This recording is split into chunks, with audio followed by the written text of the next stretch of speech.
Hello everyone, in today's video I'm going to share with you an exercise that I like to do that's abstract and helps me let go of expectations when it comes to creating and really just anything in life. But first, let's get into the supplies that I'm going to be using. So I'm going to have some large watercolor paper, tape, paintbrushes, mark making tools, and my Art Blox box. For the surface that I'm going to be creating on, I'm actually grabbing 2 large sheets of watercolor paper and I'm going to tape them down and then create a grid within it as well. So I have multiple small canvases, but I'm going to look at it as if it's one gigantic canvas. And this is something that I recommend doing as an aspect of letting go of expectations and just look at the wonders and the creativity that you can pull from doing this. If you're not familiar with the Art Blox Box, it is something that I created that I'll be taking to Kickstarter to help with coming up with creative ideas for when you need to sit down and make art. Today, I'm using it to help me find the colors that are calling to me, that my emotions need to help express themselves. And when I did this, I was called to earthier tones. And if you'd like, you too can follow along with this color palette for yourself or use what's calling to you. As a mixed media artist, I'm going to make sure that I'm using multiple different supplies. So I have acrylic paint, ink, markers, crayons, different things that I can mix and use and play with that will interact with one another and create interesting textures. When it comes to letting go of expectations and why I absolutely love using this affirmation from my Blue Serenity deck is because sometimes I find as an artist and a creative, even in life as a person, that sometimes we have expectations and we have ideas of what something's supposed to be, for how it's supposed to turn out, and it can be hard to let go of that and just let it flow and let things progress and move as they need to.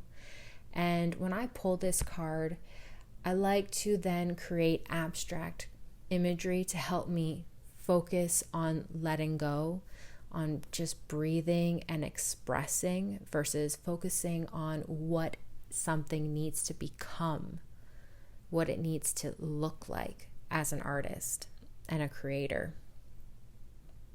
And by doing that, you'd be surprised at how interesting your artwork and the things that you're making will look like and how you feel afterwards.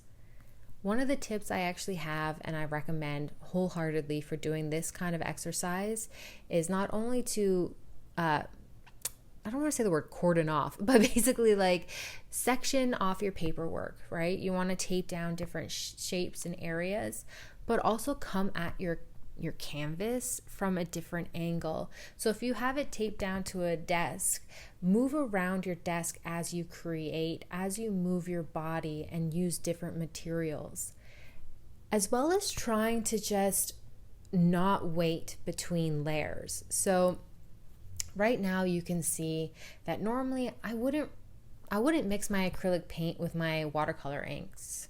You know, I wouldn't do that normally when I'm creating artwork, but because I am just learning to let go and express and working on this kind of exercise, I'm mixing the two together and it's creating some really interesting, expressive motions. When I say movement, I mean the movement of the paint on the paper. So when you mix acrylic and watercolor ink together, you'd be surprised at how those two materials come together, as well as the kind of textures that you get from it.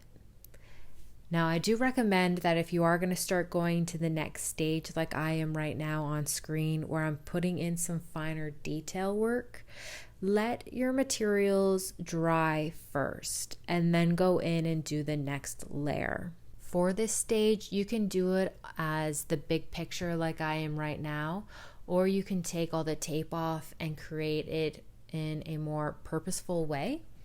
I find doing it like this really adds to the whole letting go of expectations for what I'm going to see when I do peel that tape away.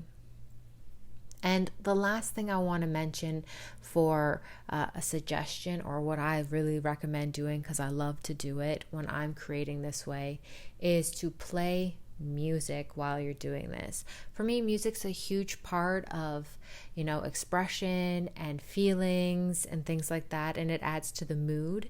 While I was creating, I was listening to my playlist on Spotify called My Way. It's got some Eminem in it, Limp Bizkit, and some stuff in there from my youth.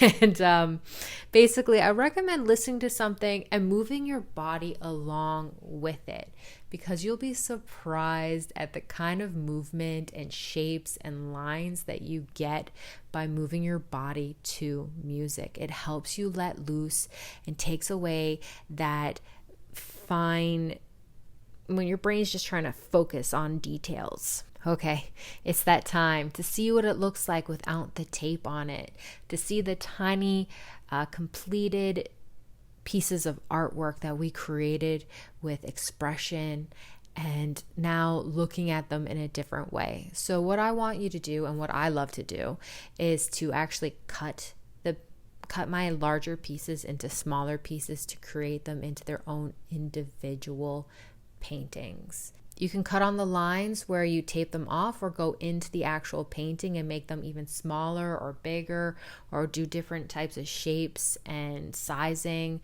Do what you think feels right for you. All right, now that I have cut them all into their own individual pieces of artwork, as I had mentioned earlier, what I like about doing this exercise where I'm just letting loose and creating and letting go of any kind of expectations of the art that I make is that when I tape them off, I create shapes. So then that way I can make them into smaller pieces afterwards. And what's great about doing that as an exercise as well, and just to experiment with your art, is that it lets you see about creating things and the orientation that they look like in the end. So even though I originally created it this way, perhaps this painting actually looks better this way or this way. Personally, I really like it with this kind of orientation and setup. Another thing that you can do with these kinds of pieces of artwork is use them for future activities. Maybe you want to use this for scrapbooking because you love the way the textures and the layers work, but you want to layer on some more, and then you're going to use it to scrapbook a vacation that you went on, or to journal about the emotions you felt while you were creating, or anything like that. Thank you so much for watching this video, and I really hope that you enjoyed this and you want to go out and create your own abstract, letting go of expectations creations. If you have any comments or questions, please let me know in the comment section below, and I'll do my best to get back to you as soon as possible. If you're interested in Blue Serenity, that deck is available on my website, and there is a link in the description as well. And before we say our final goodbyes, let's just do some breathing exercises. So let's take a deep breath in and release that air. And as we're doing these deep breaths, let's bring in positivity with it. So deep breath in. Let's focus on the positive. And as we breathe out, let's shake off any negativity or anything that may be holding on to us right now. And shake down our limbs. All right. Once again, thank you so much. And until next time, stay magical.